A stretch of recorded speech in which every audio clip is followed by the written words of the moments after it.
안녕하세요. 오늘 월요일 하루를 하나님의 말씀과 함께하는 모든 분들에게 우리의 실수와 허물 또 부족함과 연약함에도 불구하고 여전히 우리를 포기하지 않으시고 또 우리와 함께하시는 하나님의 그런 꺼지지 않는 은혜가 오늘 함께하실 수 있기를 간절히 기원합니다. 오늘 저에게 주신 하나님의 말씀은 창세기 20장 10절에서 18절 말씀입니다. 창세기 20장 10절에서 18절 말씀. 아비멜렉이 또 아브라함에게 이르되 네가 무슨 뜻으로 이렇게 하였느냐. 아브라함이 이르되 이곳에서는 하나님을 두려워함이 없으니 내 아내로 말미암아 사람들이 나를 죽일까 생각하였으며 또 그는 정말로 나의 이복 누이로서 내 아내가 되었음이니라. 하나님이 나를 내 아버지의 집을 떠나 두루 다니게 하실 때에 내가 아내에게 말하기를 이후로 우리의 가는 곳마다 그대는 나를 그대의 오라비라 하라. 이것이 그대가 내게 베풀 은혜라 하였었노라.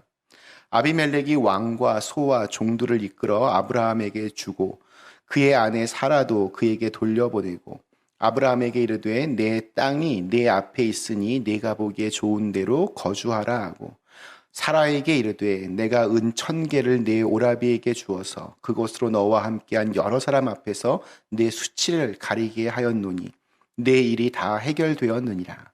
아브라함이 하나님께 기도하며 하나님이 아비멜렉과 그의 아내와 여종을 치료하사 출산하게 하셨으니 여호와께서 이왕에 아브라함의 아내 사라의 일로 아비멜렉의 집의 모든 태를 닫으셨음이더라.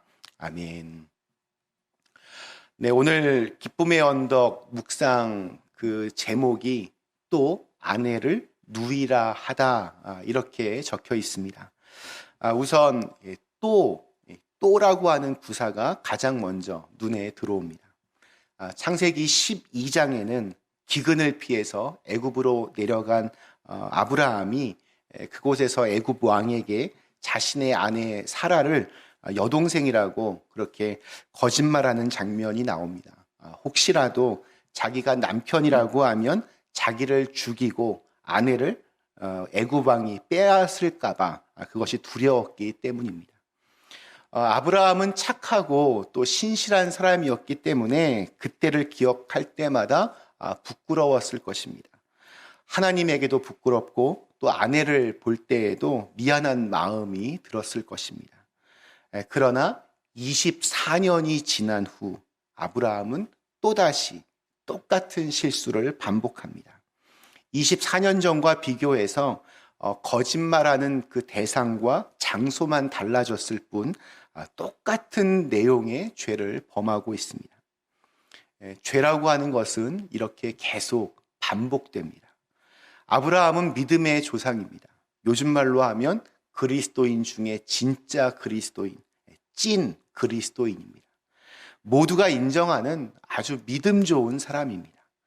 그러나 그럼에도 불구하고 아브라함은 여전히 죄악의 습관으로부터 자유롭지 못합니다. 아무리 믿음의 조상이라고 해도 그는 인간이기 때문입니다.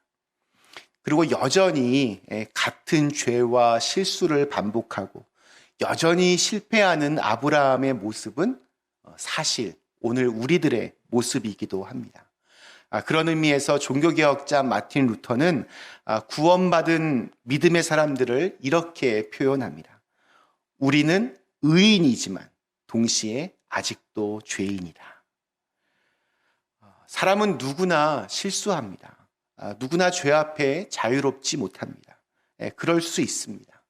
그러나 아무리 별것 아닌 것처럼 보이는 실수라도 그것이 계속 반복되고 누적되면 죄로 연결될 확률이 굉장히 높습니다. 그렇게 누적된 죄로 짓게 되는 죄는 아주 치명적입니다. 성경에 굳이 이렇게 똑같은 내용을 2번이나 반복적으로 실은 이유가 바로 여기에 있습니다. 나는 최근에 어떤 패턴으로 어떤 실수들을 하고 있는지, 또 그 실수들이 반복되면서 죄로 연결되고 있는 것은 아닌지, 그 죄들이 누적되어서 내 영혼을 치명적으로 갉아먹고 있는 것은 아닌지 오늘 말씀과 함께 찬찬히 돌아봐야 합니다. 아브라함이 지은 죄는 쉽게 말하면 거짓말하는 것이었습니다.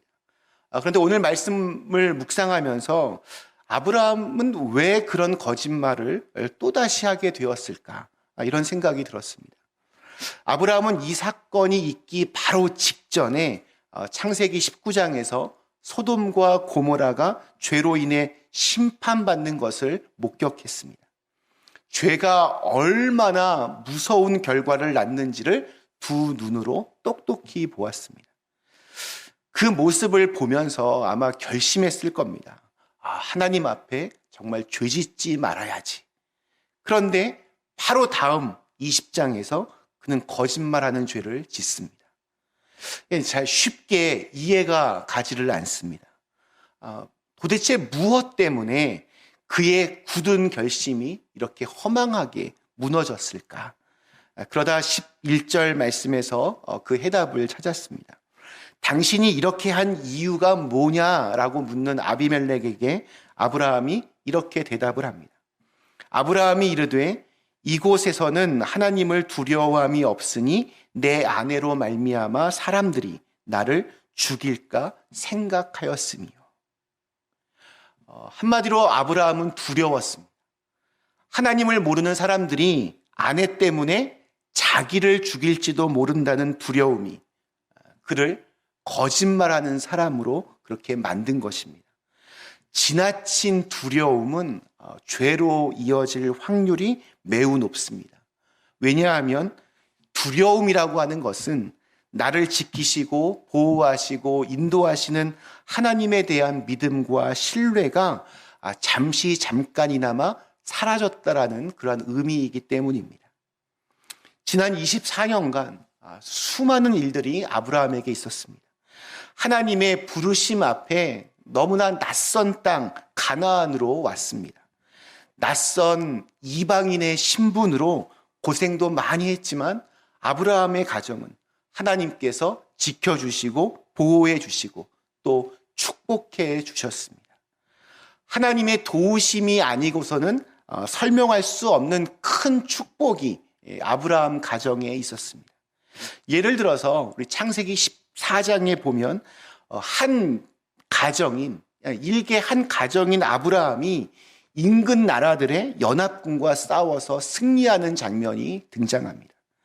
아무리 당시의 나라라고 해봤자 이것이 작은 부족의 개념일지라도 이건 정말 믿을 수 없는 승리입니다.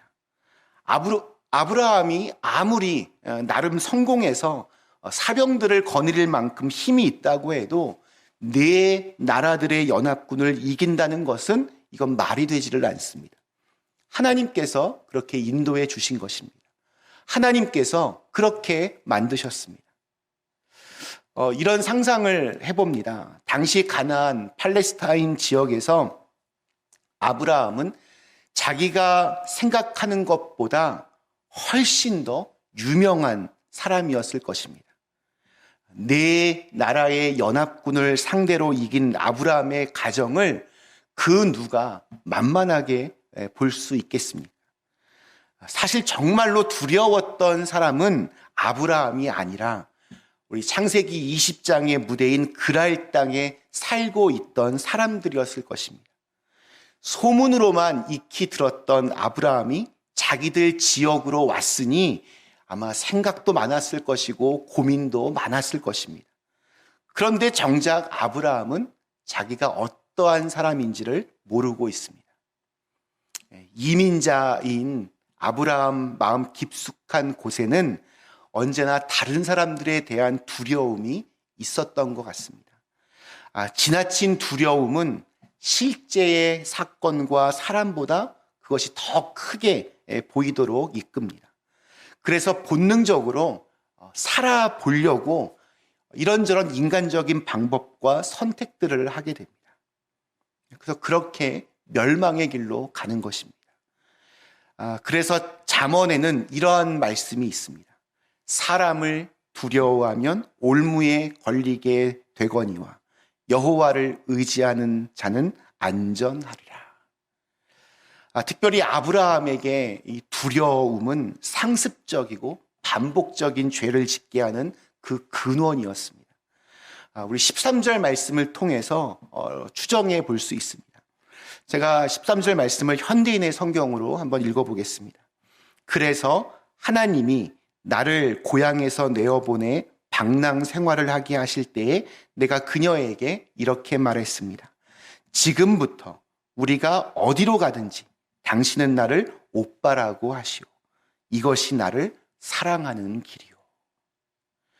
즉 애굽 왕에게 또한 그랄 왕 아비멜렉에게만 거짓말을 한 것이 아니라 그들이 가는 곳마다 누가 물어보면 우리는 부부가 아니라 온누이 관계라고 그렇게 대답했다는 것입니다. 어쩌면 아브라함은 운이 굉장히 좋은 사람입니다. 딱 두 사람만 그에게 이렇게 물어봤기 때문입니다.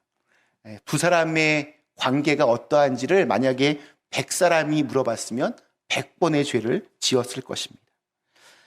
그의 마음 깊은 곳에 자리 잡은 두려움이 계속해서 쌓이고 쌓이면서 이렇게 죄로 이어지는 것입니다. 두려움의 감정은 하나님께서 우리에게 주신 본능이기 때문에 죄가 될 수는 없습니다.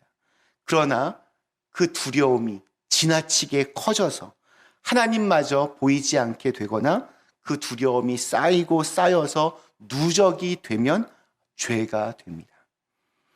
세상 사람들이 오히려 아브라함을 두려워하고 있는데 정작 본인은 모릅니다. 구약성서 학자 중에는 90살인 사라의 그 미모 때문에 아비멜렉이 이렇게 궁전에 데리고 온 것이 아니라 이미 지역에서 굉장히 유명했던 유명세를 가지고 있던 아브라함과 정략 결혼을 통해서 이렇게 화친 관계를 맺어보려고 그렇게 한 것이라고 주장하는 분들도 있습니다. 아브라함은 자기가 어떠한 존재인지를 자기만 몰랐습니다. 지나친 두려움 때문에 그는 이 낯선 곳에서 24년 동안이나 보호해 주시고 축복해 주신 하나님을 놓쳤습니다. 지나친 두려움, 죄입니다. 찬송가 370장 우리 2절에는 제가 참 좋아하는 가사가 있습니다. 그 두려움이 변하여 내 기도 되었고 전날의 한숨 변하여 내 노래 되었네. 오늘 우리에게 주신 하루를 이러한 간증의 고백이 나올 수 있도록 그렇게 살아가실 수 있기를 간절히 기원합니다. 우리 잠시 함께 기도하시겠습니다.